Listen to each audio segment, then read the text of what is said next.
இந்தியாவை பொறுத்தவரைக்கும் மலைகள் அதாவது இயற்கை காட்சிகளா இருக்கட்டும், கடற்கரையா இருக்கட்டும், அருவிகளா இருக்கட்டும், இயற்கை வளத்துக்கு வந்து குறைவே இல்ல. ஸோ அப்படி அந்த இயற்கை வளங்கள் இருக்கக்கூடிய இடங்களுக்கு பொதுமக்கள கொண்டு போய் காமிக்கிறதுக்கு தான் வந்து இந்த சுற்றுலா அப்படிங்கிற ஒரு அமைப்பு இருக்கு. இந்த சுற்றுலா திட்டத்திலே ஒரு டிஃப்ரெண்ட்டா வந்து பார்த்தீங்க அப்படின்னா, சுரங்க சுற்றுலா திட்டம் அப்படிங்கிற ஒரு ரீசென்ட்டா பார்த்தீங்க அப்படின்னா, ஒரு மாநிலத்த வந்து இன்ட்ரோடியூஸ் பண்ணியிருக்காங்க. சுரங்கத்துக்குள்ள போய் மக்கள வந்து நேச்சுரலா சுரங்கத்தில என்ன இருக்கு அப்படிங்கிறத போய் மக்கள் வந்து பார்வையிடலாம். அதுதான் வந்து சுரங்க சுற்றுலா திட்டம்.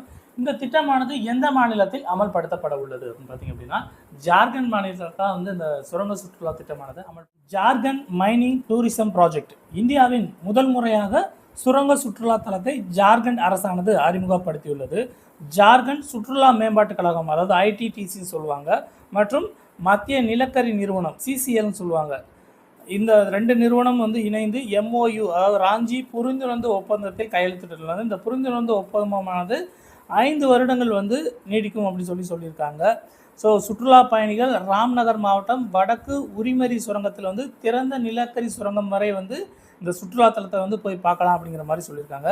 ஜார்க்கண்டோட கேபிட்டல் எதுன்னு பார்த்தீங்கன்னா ராஞ்சி. இதோட கவர்னர் வந்து சந்தோஷ் கங்வார் அவர்கள் அப்படிங்கிறவர் இருக்காங்க.